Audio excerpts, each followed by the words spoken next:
Time to say a very, very good morning for the 11th time to Mr. Peter Hitchens from the Mail on Sunday. I think I may be right in saying talking to us from the London office of the newspaper. Peter, very good morning to you. Morning, and indeed I am speaking to you from the office, and do you where I've been working since the middle of last week, when I finally overcame the various difficulties which stand in the way of people going back to work in offices in London. No, indeed. In fact, I saw a picture of you on Facebook that had been taken by our mutual friend, Mr. John McEntee. Oh, yes, the gas mask. Wearing the gas mask, yeah.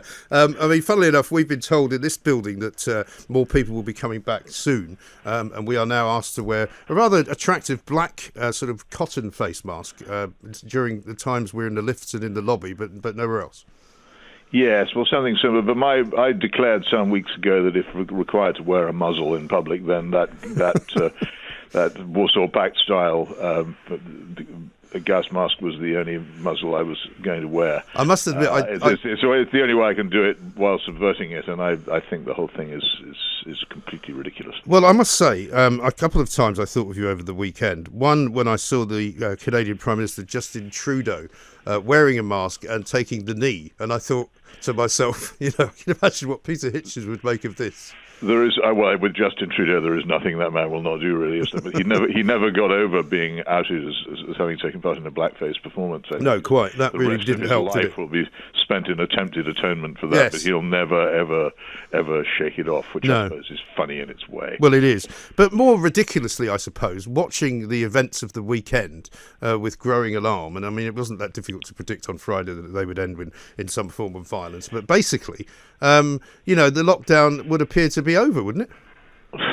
Well, I don't know. I think there is a danger that some excuse will be found to extend and reapply it. And I wouldn't rely on that not happening. I think one hears quite a lot of people saying, now, what about the second wave? Even though Professor Hugh Pennington, the distinguished microbiologist, keeps coming out and saying, actually, I don't think there's going to be a second wave. The government's obsessed with the second wave and with the almost meaningless R number, which people worship in a way in which they worship the great spirit in the sky. And it doesn't really have any objective existence. So I don't rule out some, given the really peculiar behavior of the government in persisting with this completely insane quarantine scheme, which the Home Office admits privately. Which is not a quarantine scheme at all. Anyway, it has absolutely no advantage to anybody, and it will make them look stupid, as well as doing a huge amount of commercial and employment damage and making people miserable. Why? They've been told over and over again, why don't they give it up? It suggests that the government is being run from some underground bunker where they are very, very faintly aware of what's going on. You see, the Sunday Times yesterday reported that when a couple of cabinet ministers, the Chancellor and the Business Secretary, went to tell the Prime Minister that actually quite a lot of jobs were threatened by his policy, he was surprised. and emitted a blasphemous syllable. I just wonder, how much does he know about what's going on in the country which he theoretically governs? Well, this is the thing, isn't it? It does make you worry. Well, I mean, we appear now to be sort of run by some madman, do we not? Where not only do the government follow the science, but the police now follow the kind of community activists who tell them what to do. Because Kit Malthouse was on Julie Hartley-Brewer's show this morning as the Minister of the Day, saying that let's just hold our breath and see whether in 2 weeks' time we have a second peak. Doesn't strike me as terribly scientific, that. Well, I know, but following the science is in itself a weird thing to say. Science is in a constant state of dispute, and you have to decide which science that you follow. But I'm interested to see that you've joined me in what I said when we had our first encounter. Yes. Listen, the country has in fact gone mad, but it's not just the government that's gone mad. It's large part of the population has done so. Though I was amused to see, as I walked out of Paddington Station this morning, a woman earnestly and vigorously smoking. She pulled down her face muzzle so she could do this. Right. I think there must be a future in selling face muzzles with holes in them so people can smoke. Yes, I've seen people doing that as well. It really is quite remarkable. It's like smokers drinking mineral water. I think they may have missed the point. Yeah. Well, listen. I mean, I've always moved closer to your point of view since about halfway through these conversations, I would say. But that doesn't change my thoughts at the beginning of them, which was that at the time, what we knew, when we knew it, and all of that, I think, and there's no point in rehearsing the same argument, but I still think that we had to do what we did. However, now it has reached ridiculous proportions, partly because, I still believe that the government is using this kind of rather strange way of running the country, which is to kind of let people do things and then say, well, we told you not to do that, but now that you're doing it, we might as well make it legal. Well, again, they are being led out of the shutdown rather than leading us out of it. But I would disagree with you. But I think there was quite a lot of stuff came out last week, which I retweeted and gave prominence of surveys showing that there is still a total lack of evidence that the action was justified from the start. And I think that is still very much the case. That but I suppose, and we have to return to our old debate about Japan, and Taiwan as well as Sweden. And Sweden was seriously misrepresented in a lot of publications last week. Yes, I saw that. It spun, I think, very naughtily an interview with Anders Tegnell, the chief of public health there, to say something which Mr. Tegnell then had to come out and say, "No, I didn't say that." Right. I mean, what he basically Sweden is good, but just one small thing before you. I know people think that I overdo it in these conversations, but I would like to draw to your attention a fascinating story in the Observer yesterday about the number of deaths which have taken place in care homes, and also this thing which I really do think someone should be investigating very vigorously. What appears to have happened is that large numbers of people were ejected from hospitals into care homes. And I think that if you might find in that story the origins of the quite high numbers of people who've died in this country by comparison with some other European countries, nothing to do with any with house arrest or shutting down the economy, but purely to do with a policy of clearing the hospitals. But strangely, the government have denied that, of course. They said there was no policy that did that because the care homes, generally speaking, are run by the councils. However, the other problem is that why then, if they made a mistake by doing that, would they then insist on counting the numbers of dead in the care homes to make themselves look even worse? Well, governments are peculiar things. So one hand doesn't necessarily know what the other hand is doing. Also, there are honest people in government who are in charge of compiling figures and facts, and who do so without any comment at all to let people know that something funny is going on. I think particularly when officials are at press conferences or are called in, you have to watch very carefully their facial expressions and what they say. They don't like being used as props for politicians, and they will often, by their actions and by the things that they say, make it plain that they're not entirely in tune with what's being said. I think there could be some of that going on as well. Yes, they're very well. Things seldom come out by accident. Oh no, I don't think that's the case at all. But this is why I do believe that the actual kind of way that this is all unfolding and unraveling, you might say, is a kind of deliberate unraveling, if you like. I mean, I'm not suggesting that they're particularly clever, but I do think that there is some form of what you could see as a collective strategy, as you said, to allow the public to kind of lead them out. Because if they really seriously believed that this was a danger to life and limb, to let people demonstrate in close quarters by the thousands in the middle of central London and elsewhere, surely they couldn't in good conscience let it happen. Well, no, but then again, there's always the grave difficulty of saying you were going to prevent something and then failing to prevent it, which would be even worse. Yes. And then again, people don't understand what's happened to the police. I mean, I was looking up for another reason at the weekend what I'd written back in, I think, 2004 about Cressida Dick, which is when I first predicted she would become Commissioner of the Metropolitan Police. And I did so on the basis of very interesting reports of her performance as a relatively senior police officer in Oxford, where I live, where she'd pioneered these techniques of negotiating with demonstrators rather than insisting that the police and the law controlled the streets. And I think there's been a very, very long period during which the police have moved away from the old position where, I used to be a Trotskyist. We used to go on demonstrations. Yeah. And the police were there. I developed quite a strong respect for them in those days. They would be there. They'd escort us. And I used to think, why are they doing this? Who are they protecting us from? And it came to me as the time went by, what they were doing was they were saying, so we're here. If you want to make trouble, there are plenty of us here. We're quite big, and you'll find some difficulty in it. Yeah. But they didn't in those days wear shields and clubs and all the rest of it. They wore the normal tunics, and the truncheons were concealed. But they were just sending a straightforward signal to us that there are limits to what you can do, and if you want to go further, then we're here to stop you. Yeah.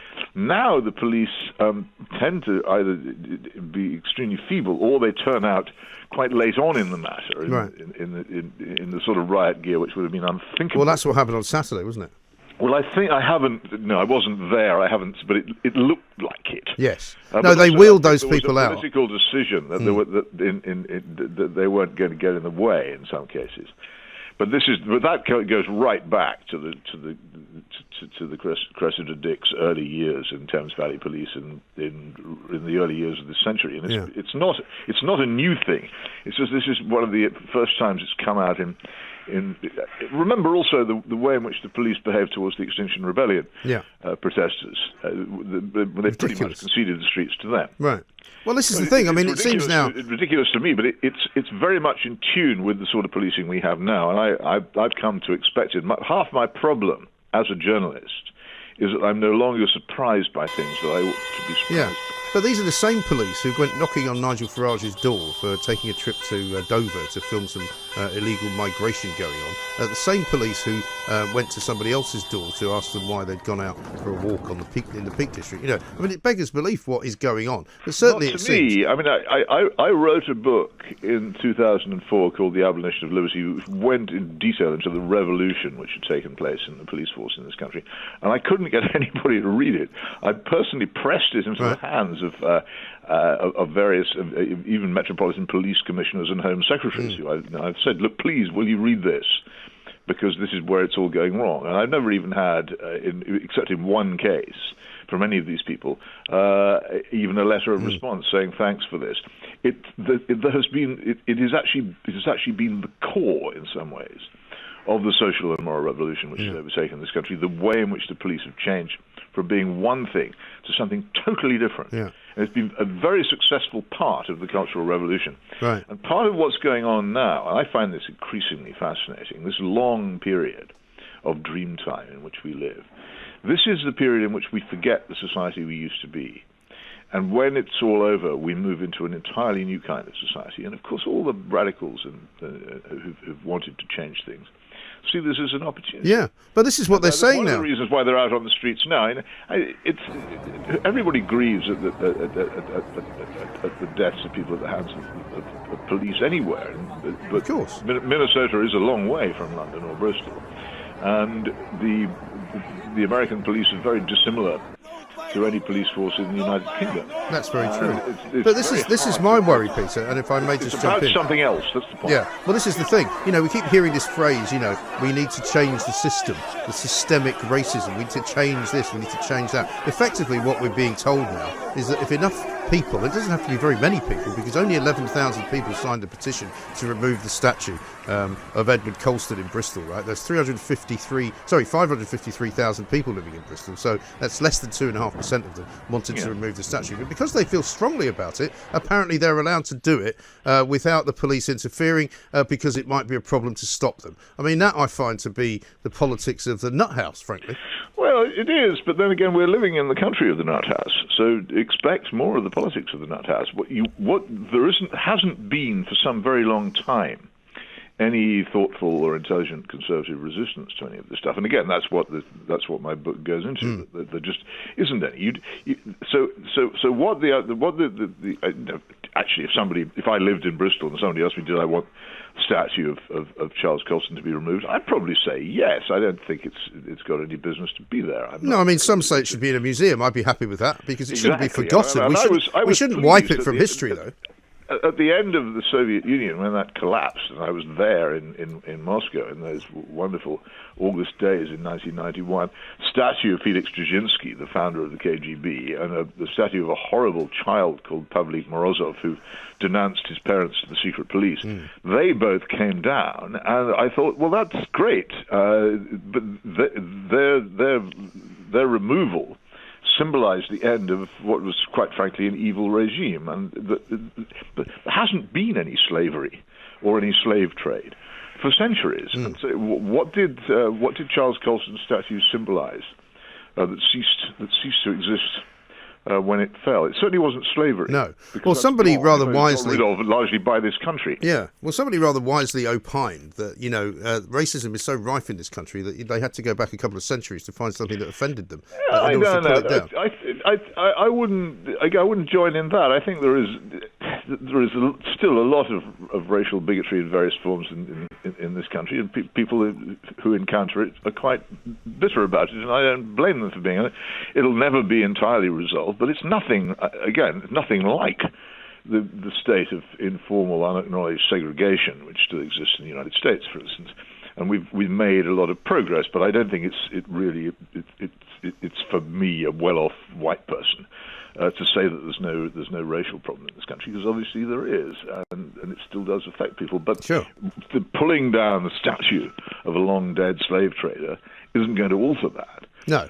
And it's purely and simply a statement of intent, really, isn't it? And but what it does to me, what it shows me, which is what I fear the most, is that it shows that they can do what they want. And if they now decide that next they're going to move to, I actually was quite sure at one point yesterday afternoon that they would somehow tear down Winston Churchill, because it looked as though there was a crowd gathering there. It looked as though they might do it. And now, basically, the message to them from the police is that we won't stop you. Well, I don't know. The Churchill thing was in many ways more interesting than the Colston thing, that someone actually felt able to deface the Churchill monument. But that's an important change. It used to be, the effect of Churchill's name used to be almost magical in politics. Even people who had counted themselves as political opponents in the past would tend to say, well, yes, actually, he did save the country. Yeah.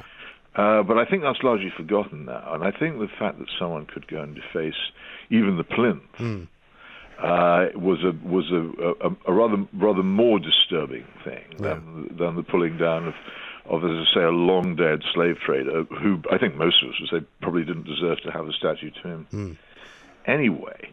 Whereas we would definitely say, you and I, yes, and almost all the people we know, that there ought to be a statue to Winston Churchill in Parliament Square. And it ought to be able to remain there, even if people disagree with it, because the whole point, surely, need protecting either. It shouldn't be someone standing next to it saying, "Don't." And if you want to say to me that protection. Yeah, and if you want to say and make an argument to me that Winston Churchill carried out some horrendous things as part of his life, he was a racist in some parts of his life, you can make those arguments, but don't tell me therefore we have to take the statue down, because that's completely wrong. But let me ask you finally, because we've got about 3 or 4 minutes left, about your encounter with the YouTube shadow ban, because I think a lot of people will find this very interesting, and I know you've been writing about it, but not everybody knows about it. Tell us what happened. No, well, very briefly, I did an interview with a group called Trigonometry, who put it on YouTube. I'd done one with them before, some time ago, but it got quite a large number of viewers. But this one didn't, and the people who made it, one of whom is a guy called Constantine. Yes, I know them. Yeah. Said, what's going on here? And they asked around. A lot of people said, well, we can't find it by the normal ways. And it's impossible. I'd contacted YouTube and made a fuss, and a number of people from Ian Dale to Toby Young joined in, and the Unheard people gave me quite a lot of help as well, because they had a similar experience with an interview with Carol Sikora, which had actually been taken down by YouTube and then put back up again. But YouTube has never actually acknowledged that they did anything. And if it was shadow banned, the whole point about shadow banning is it basically means fiddling with the algorithms so that something is much harder to find. And if they hadn't told me, I'd never have known. Yes. This is the thing. I was censored without knowing it, and also without people who might have wanted to see it knowing. They looked for it, they couldn't find it, they didn't know it was there, they didn't even know they'd missed it. If this had been successful, if the Trigonometry people hadn't raised the alarm, then censorship would have taken place. Done by whom, I cannot say, because I have no evidence except that it happened. Censorship could have taken place, and people would never have known that something had been said which they might have been interested in hearing. Yes. That seems to me to be deeply sinister. Yes, and this is the interesting argument that people make about, apps and tracing and tracking people, because they say, well, of course, we don't trust the government, but we do trust Google and Apple. And you go, are you sure about that? Do you really want to say that. I'm told that the people who GCHQ say, I don't know why people make such a fuss about us. We're much less successful interfering in people's private lives than the commercial guys. Facebook. Well, exactly. I mean, I'm still puzzled by every time I have a conversation in my living room, despite my microphones all being turned off, that Facebook will somehow find an advert which will refer to something I was talking about.